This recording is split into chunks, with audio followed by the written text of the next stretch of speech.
سلام دوستان، خوش اومدید به یکی دیگه از ویدیوهای کانال تعمیرکار باشی. توی این ویدیو میخوایم که دستگاه A55 رو براتون باز و دیساسمبلش کنیم. دستگاهی که طراحی بدنش به نسبت شبیه آیفون سریای 13, 14, 15. میدونید چرا؟ چون اینجور دستگاه ها ببین فکرها رو اپل میکنه، سامسونگ باید از همون کپی برداری میکنه، همون فروش خوب و همون خوش دستی که اپل داره رو سامسونگ با این ترفند زیبا مال خودش میکنه. من از قبل دستگاه رو گذاشتم روی سپریتور به مدت 15 دقیقه و ببین کلاً 15 دقیقه 20 دقیقه بین دمای 80 تا 85 نهایت دیگه 90 درجه اوکی. من با استفاده از این تاچ کش در پشت رو باز میکنم همیشه، چون که نمیخوام به چسبای پشت دستگاه آسیبی برسه. در انتها هم همون دری که همونجوری که در آوردمش رو دوباره رو دستگاه قرار میدم و گرمش میکنم و وکیومش میکنم. این روز اول جمع میشه.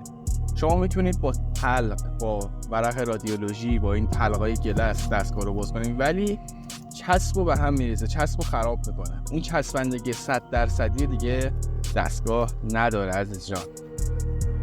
پس با استفاده از این تاچ کش در پشت عقب میکشم. خیلی باید مراقب باشید که در پشت نشکنه تو دستتون، چون خیلی پیش اومده یهو دستتون در بره، در پشت کشیده بشه، خورد شده در میاد توی دستتون. در پشت رو میکشم آروم آروم عقب. میبینید قشنگ جدارش باز میشه. پیک آبی و پیک سگوش آبی رو میکنم داخل درب پشت که راحت بتونم درب رو از فرم جدا کنم، چون یه چسب دو طرفه خیلی قوی که مقاوم در برابر آب هم هست اونجا قرار داره. خیلی باید با دقت این کار انجام بشه. ببینید پیکو بدید داخل، بکشید بالا، احتمال داره اون پیک بره زیر فلت. شما همینطور که میکشید باعث بشه که فلت رو پاره بکنه. خیلی مراقب باشید. پیکو زیاد ندید. رو ورق دارید استفاده کنید. ورق رو دیدی گیر کرد، هی ضربه نزن. از اون ور فلت ملت رو پاره میکنه میاد بیرون.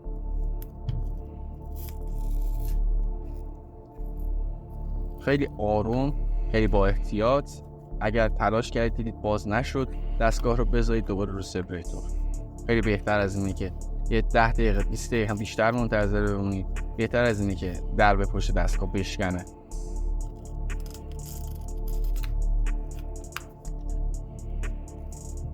خیلی آروم درب پشت رو جدا میکنم.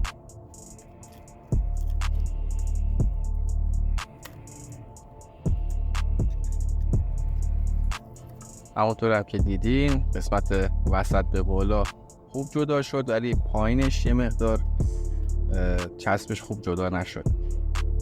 فلتا کاملا سالم، باتری سالم. میریم سراغ باز کردن پیچ های دستگاه.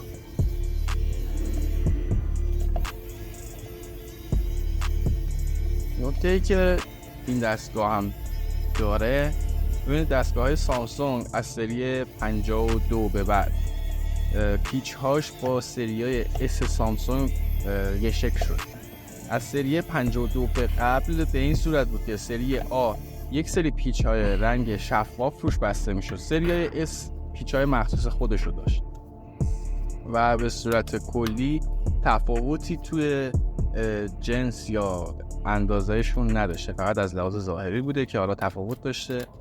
و به صورت کلی تمامی پیچ های پشت دستگاه یک دست و یک شکل هست. 2 تا پیچ روی مادربرد و ساپورت داریم ما. یه پیچ روی مادربرد، یه پیچ روی ساپورت. اون قبل یه قطعه کاور بورد بود که بستیمش. این هم دقیقا همون پیچ هایی که گفتم.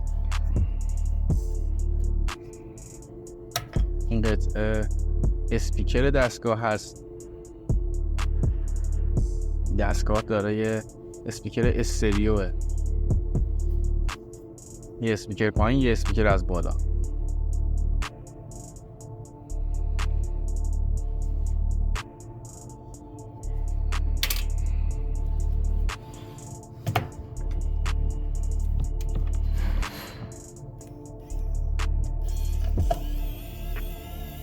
یه پیچ روی مادربرد و 2 تا پیچ، من اونجا اشتباه گفتم، 2 تا پیچ روی ساببورد قرار داره. 2 تا پیچی که روی ساببورد و یه دونه پیچی که روی مادربرد هست، هر سه تاشون پای کوتاه هستن. عزیزان پای بلند نبندی. از اون طرف میزنه LCD رو میشکنه. فلت باتری رو جدا میکنم، فلت آنتن رو جدا میکنم. قبلا سیمانتر میزد سامسونگ، ولی خب یه جدیدن از فلت آنتن استفاده میکنه. خشاب سیم کارت رو خارج میکنم از دستگاه.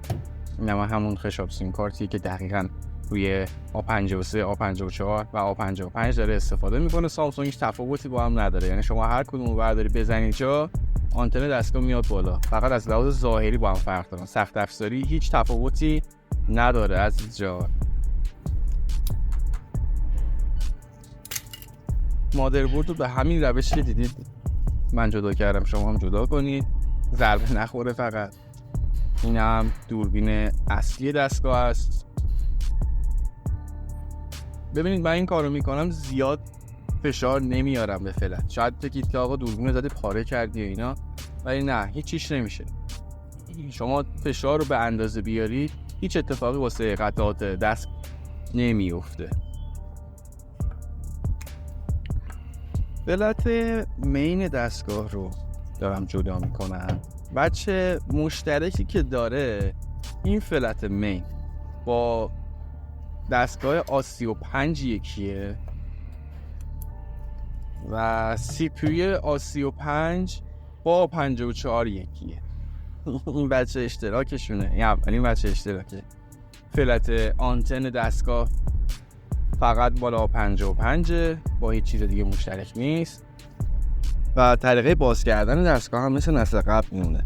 حالا بهتون میگم در ادامه که چرا مثل نسل قبل میمونه، مگه این گوشی جدید نیست. بهت میگم داداش، عجله نکن.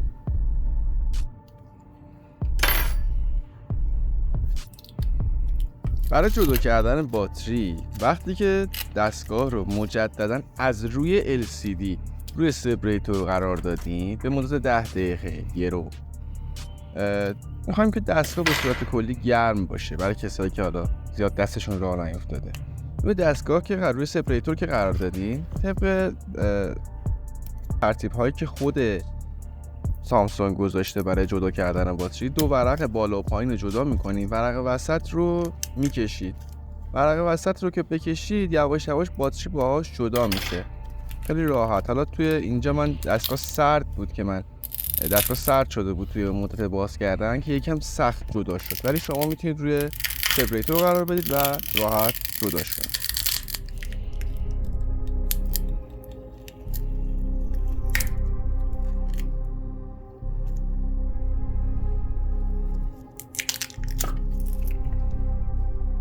یه نکته جالبی که این باتری داره، ببینید سمت چپ که اطلاعات خاصی که ما سر در بیاریم ننوشته. تصویر سمت راست اون بالا تاریخ ساخت باتری رو میبینید. اما یک نکته خیلی مهم اینجا وجود داره. ببینید اینجا چی نوشته، اون عدد رو نگاه کن، 546. این دقیقاً کد فنی دستگاه A54 A546. یعنی چی برادر من؟ این دستگاه A55 باتریش با A54 یکیه و هیچ فرقی نداره. همون باتری 5000 میلی آمپر نسل قبل و تاریخ تولید جدیدش رو انداختن روی این دستگاه. ساببورد دستگاه رو میبینید که با طراحی بسیار ظریف تولید شده. زایمش روی میز و این هم فینگر دستگاه هست. ببینید فینگر ابعادش دقیقاً همین اندازه است، به شدت ریز و با مادربرد دستگاه مچه. اگر که بخواید فینگر رو عوض بکنید باید مادربرد کالیبره بشه با فینگر. این هم LCD دستگاهه که شکسته، برای همین من اونطوری باتری رو اونطوری روش باز کردم. شما اینطوری باز نکنید. اینم از ویدیو دستگاه A55، یکی از میان رده های خوب سامسونگ که توی بازه قیمتی 20 تا 21 میلیون مدل 256ش در تاریخ آبان 403 داره معامله میشه. ولی اگه نظر منو میخواید میتونید از سریای SFE سامسونگ استفاده کنید که هم دوربین بهتری داره، هم سخت افزار قدرتمندتر و ماندگاری بیشتری داره براتون. خیلی ممنون که تا اینجای ویدیو ما رو همراهی کردین. خوشحال میشم تو بخش کامنت ها نظرات، سوالاتتون رو بپرسید. من خودم نظرات رو میبینم، بهتون پاسخ میدم و مرسی که همراه ما هستی. تعمیرکار باشی.